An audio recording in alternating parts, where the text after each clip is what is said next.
Brakthi Yahweh, Brakthi Yahushai, Brakthi Yahweh, Brakthi Yahushai, Brakthi Yahweh, Brakthi Yahweh, Ba'ashim Yahushai, Ba'ashim, Rakakwadash. Double honors to the apostles and the elders of Great Millstone True Well. Salutations to the hopeful elect out there, you Akim, to Sadakim, that do this thing in the utmost truth and sincerity. I'm the Priest Shaman, and this week's quick, I guess, to the point or quick topic is going to be entitled free time equals study time, or study time, free time. Pretty much when you have free time, and it's truth, you always have to balance it with a time to study, you know.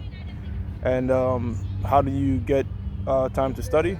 By having free time, you know. So I'm improving the scriptures, and I'm just gonna hit this topic and to the point real quick. This is Ecclesiasticus 38:24.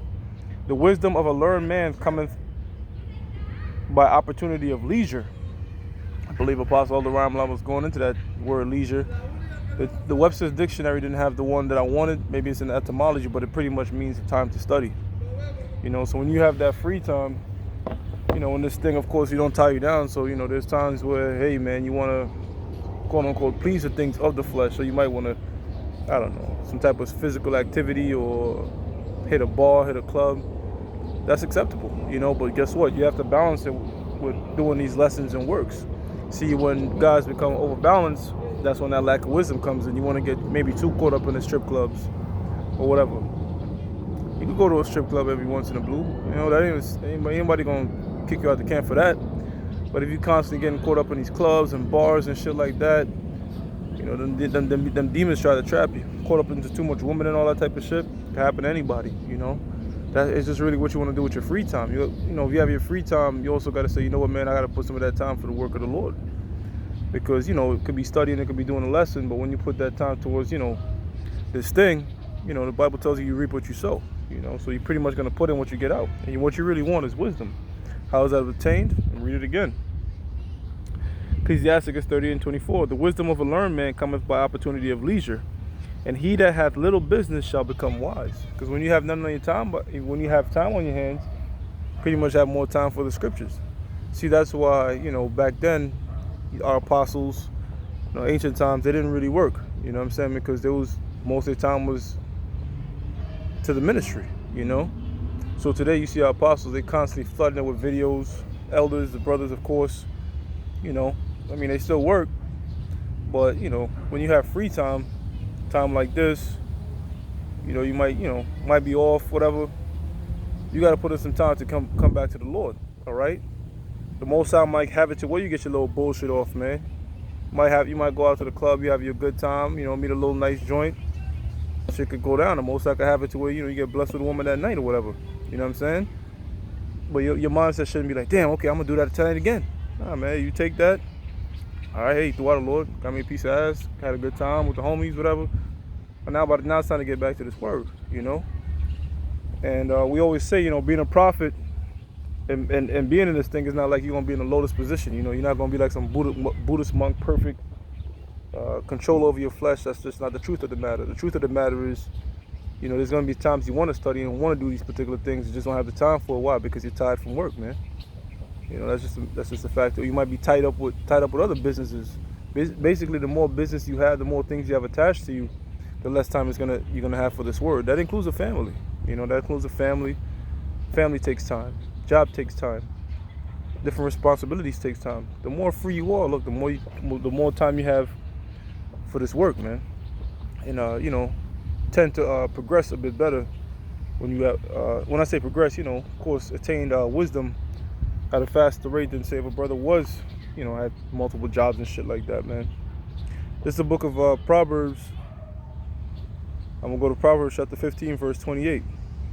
It says, "The heart of the righteous studieth to answer." So, you know, as prophets, people are gonna come to you with questions, and you know, you have to always be ready to have an answer, man. All right. You know, sometimes you might not have a brother by your side. Sometimes your phone might not be working. So, you know, you kind of want to have that answer, you know, to whatever question is thrown at you. How you do that? You do it by studying. You know, you do it by studying, whether it be watching lessons, teaching. There's different ways to study, you know, but you have to put that time in for the Lord, man. All right? You could tell yourself, okay, if the Most High blessed me with something carnal, you know, throughout that week, I know I have to kind of balance that out counterbalance that with something spiritual, like doing this lesson, man, or doing a show. The heart of the righteous studieth to answer, but the mouth of the wicked poureth out evil things. And I'm thinking about, when I read the scripture, I just think about GMS Dallas versus Vocab Malone. These brothers, GMS Dallas, the elders, they had a ton of answers for this guy, to the point that he was confounded, man. But it says what? It says, but the wicked poureth out evil things, and that guy just kept on pouring out evil things, man. So that's not the type of person you want to be. Them evil things could be different doctrines, led upon your own vain imagination, such as getting tattoos, lineups, and all types of madness that these niggas is teaching. Those are vain things. But if they studied the scriptures, understood the scriptures, and was rooted and built up, they wouldn't be saying those evil things, man. All right, so hey, coming back to these scriptures, man, reading them, teaching, edifying, it's a must. So it's definitely a must, man. Keep your sanity, keep your spiritual sanity. Just like how you want to keep your spiritual sanity, you also want to keep your fleshly sanity, I guess, if you will. I don't know, your mind about you. The reason I say that is because sometimes you do need that leisure time to just chill, just kick it. I don't know, whatever the fuck you into, man. You might be into playing video games, or you might be into, I don't know, dirt bikes, and I don't know, maybe you might like going to the beach and shit. I don't know, something like whatever the fuck eases your flesh. It might not be something like reading the scriptures, but it might be something that your flesh is really into. Sometimes you feed that. You know what I'm saying? As long as it's not going off, you feed that in your free time. Okay, but now I got to come back to these scriptures. Really, it's just being balanced, man. Ultimately, it all comes down to being balanced. But I'm trying to push that vibration of, hey, man, when you free up, man, hey, get into these scriptures. Get into these scriptures. Don't forget them. Proverbs 16:23. The heart of the wise teacheth his mouth, and addeth learning to his lips. You have to. A wise man is going to want to add learning to his lips. A wise man, the scriptures tell you that the eyes is not satisfied. So you always have to constantly want to look in these scriptures and find something. Not saying you're not satisfied in the sense of, this truth is not enough for me, but it's always some, every time you open a book, it's like you're going treasure hunting, man. You go over the basics, and oh man, I didn't know that. So many scriptures, so many different stories and accounts in the scriptures. You revisit it, and every time you get something new, man. It's a ever flowing fountain. Constant new waters, man. So I'm gonna read that again. Proverbs 16:23 says, "The heart of the wise teacheth his mouth." What's the word there for teach? Well, to be prudent, to be circumspect, wisely understand. So when you come in this thing, you have to be circumspect. Circumspect meaning to look around. You always have to be. This truth makes you like witty. It gives you wits. How to read spirits, how to read situation, how to play. How to play the game in the world. How to really be slick. You know what I'm saying? Just like our forefathers was. Just like Apostle Paul was with Agrippa. That's the thing going on now. It says, the heart of the wise teacheth his mouth, and addeth learning to his lips.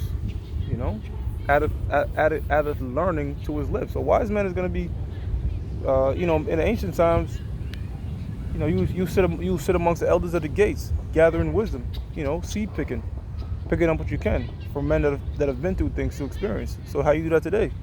Well, thankfully the Most High sets us up with apostles and elders and different brothers that go through situations and come out on the other hand and tell you how to go about them and link it up with scriptures, man. All right, and also to get the proper understanding and breakdowns because there's going to come a time when there's not going to be any internet. There's not going to be no form of transportation. All hell is going to break loose out here in America. And it's the wits, as they said in Braveheart, your wits are going to make you men in that day, which is the wisdom, knowledge, and understanding of the scriptures, man. Keep you stable, all right? Because you might not have communication with somebody, that's well learned in the scriptures around you, man. Ultimately, it comes down to faith in the Most High being with you, all right? But it's really good to know these scriptures, man, all right? Because, the scriptures is going to let you know how to deal with situations out there, man, all right? Understand the things around you. Okay, and people are going to be flocking to us in that day, man. The scripture says we're going to get fame in the land. You see, our apostles and elders got fame, but, just like how they was thirsting for the prophets back then, when all hells break loose, they're going to be thirsting for us now. Our brothers are we those men, of course. So we got to be ready to have answer for these people out there, man. Primarily the sincere and the elect. But also, let these nations know what's up to.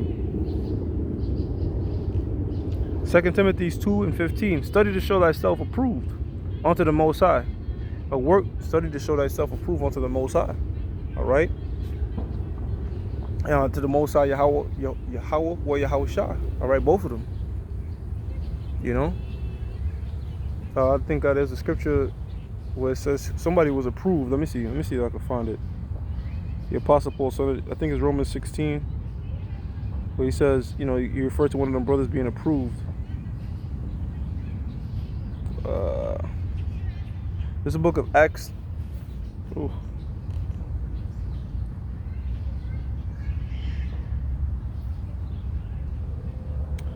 This is the book of Romans chapter 16, verse 10. It says, salute Apelles, approved in Yahweh Shai. Salute them which are of a tribulous household. So you have certain men that were approved, man. Meaning, they were ordained and sanctified, and okay, they could go on the scriptures the proper and right way. This thing ain't just walk around with the Bible like these so-called Christians and these Jehovah's Witnesses do. When you ask them a question, you can run circles around their ass. So you don't want to do that, man. You don't want to be ashamed, put the Lord to an open shame if somebody come up to you and confound your ass, especially somebody in this world. So you got to believe, and you have to believe in what you believe, but you also have to be able to teach what you believe, man.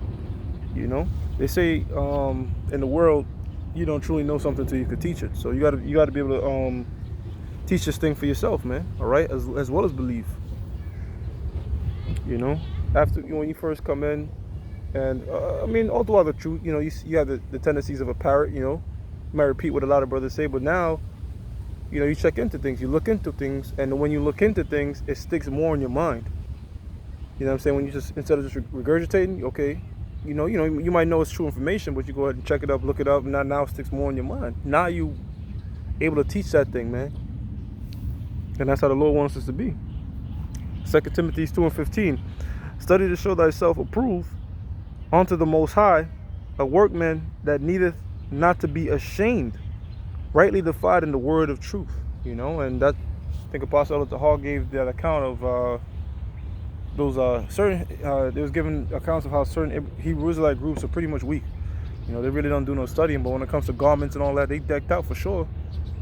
But I believe one of them was asked, where did Elijah go? And they was all looking at each other with like, the question bubbles in the comic strips, question mark bubble, like what, huh? Because they just hasty to go out there, hasty to curse the white man out and put a garment on. But nah, man, hey, you go out there, you have to know your shit, man. Or else what? Or else you're gonna be ashamed. Somebody come question you about the mark of the beast, you don't know what you don't know what to say. Question you about the end times, question about this scripture, that scripture. And that's why they, again, I'm gonna use the brothers out there in Texas, man. They were not ashamed at all because they had an answer for this dude vocab, anything he brought up, right? And look, man, if we don't know something, then guess what, man? We're just gonna say, okay, listen, yeah, I'll come back to you next week on that. And next week we'll have the answer because we're gonna go and we're gonna study it, man. So that's how we do. Scripture say iron sharpen iron. So we kind of, certain people might turn you aside and not want to deal with you. But we try to get better. You know what I'm saying? We try to get better. We try to get better as we learn.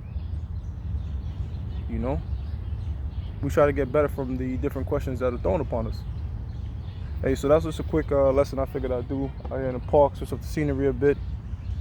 Yeah, I hope brothers are edified. So I'm gonna give all praises to Yahweh, Ba'ashim Yahweh Shai, Ba'ashim Rakakodash. Of course, double honors to the apostles and the elders, the great millstone true well. And salutations to the hopeful elect out there, man. You Akim to Sadakim that do this thing there, more truth and sincerity. Shalom.